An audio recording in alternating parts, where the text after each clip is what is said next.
해킹에 의한 무단 소액 결제 사태로 큰 무리를 빚었던 KT에서 오늘은 메인 서버 침해 흔적까지 발견된 것으로 알려지면서 충격파가 커지고 있습니다.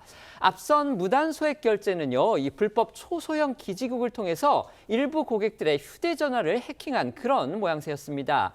이번 사안은요, KT의 모든 고객의 정보를 관리하고 또 운영하는 메인 서버 자체가 해킹됐다는 겁니다. 개인정보 유출 피해 규모가 과연 얼마나 될지 불안감 그리고 우려가 클 수밖에 없습니다. 그렇습니다. KT는 오전 보도자료를 내고 어젯밤 11시 57분 이 한국인터넷진흥원에 이 서버 침해 흔적 4건과 또 의심 정황 2건을 신고했다고 밝혔습니다. KT는 지난 4월 SKT 해킹 사고 발생 이후 이 정확한 실태 점검을 위해 이 외부 보안 전문 기업에 의뢰해 이 전자 서버를 대상으로 약 4개월간 조사를 진행한 결과 이 같은 침해 정황을 확인했다고 설명했습니다. 다만 이번 서버 침해 정황과 이 무단 소액 결제 사건의 연관성은 아직 확인되지 않았습니다. KT는 정부 조사에 적극 협조해 조속한 시일 내에 침해 서버를 확정을 하고 구체적 침해 내용과 원인 규명을 위해서 최선을 다하겠다고 밝혔습니다. KT는 지난 6월부터 이루어진 이 소액 결제를 모두 점검을 한 결과 총 362명에게서 2억 4천만 원 피해가 발생했다라고 밝혔습니다.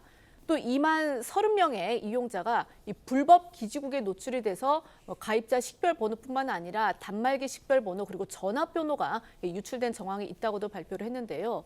그런데 여기에 더해서 이 서버 침해 흔적까지 드러나면서 추가 피해에 대한 우려가 커지고 있는 상황입니다. KT, SKT는 이미 해킹을 당해가지고 큰 피해를 봤고요. 그다음에 SKT는 어마어마한 지금 과징금을 물게 생겼죠.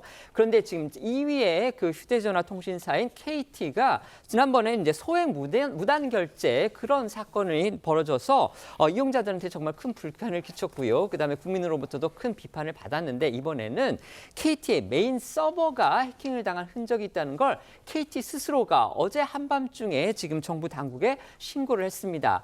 그렇다면 과연 또 얼마나 많은 정보가 유출이 됐는지 2차 피해, 3차 피해는 과연 일어나지 않았는지 여러 가지 지금 궁금증이 일 수밖에 없습니다. 지금 이렇게 돼서 그런지 몰라도 어쨌든 간에 최근에 잇따라서 지금 통신사 그다음에 금융사의 해킹 사태가 이어지고 있는 건데 국민 불안감 클 수밖에 없습니다. 이거 어떻게 대처해야 될까요? 당연히 국민 불안감이 크죠. SKT도 그렇고 KT도 그렇고 3사 통신사가 있는데 전체 포지션에서 SKT와 KT를 합하면요.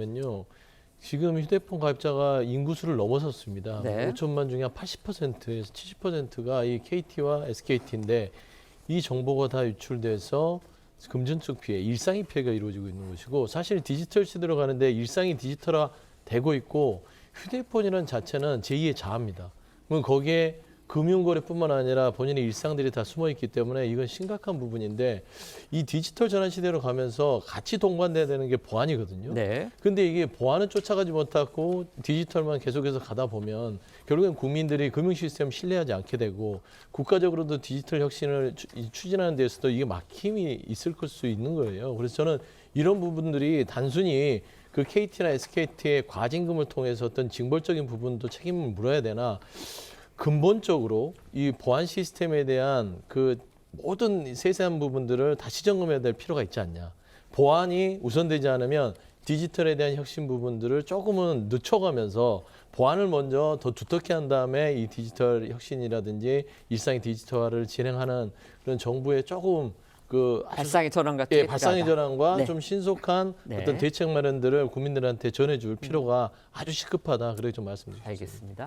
일단 휴대전화와 카드에 대한 해킹이 이제 일상화됐어요. 우리 국민 누구나 당할 수가 있는 문제가 됐죠. 그렇다면 이것은 기업에 맡겨놓기보다 정부가 적극적으로 나서야 되는 상황이 됐습니다. 국민을 보호를 해야 되니까.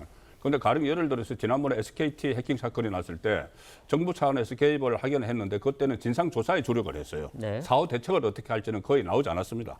그런데 이번에 다시 KT가 같은 그 해킹 사건이 벌어지고 또 신용카드, 롯데카드까지 됐기 때문에 이제 정부가 나서지 않을 수 없는 상황이 됐습니다. 그래서 정부가 대책을 몇 가지를 발표를 했어요.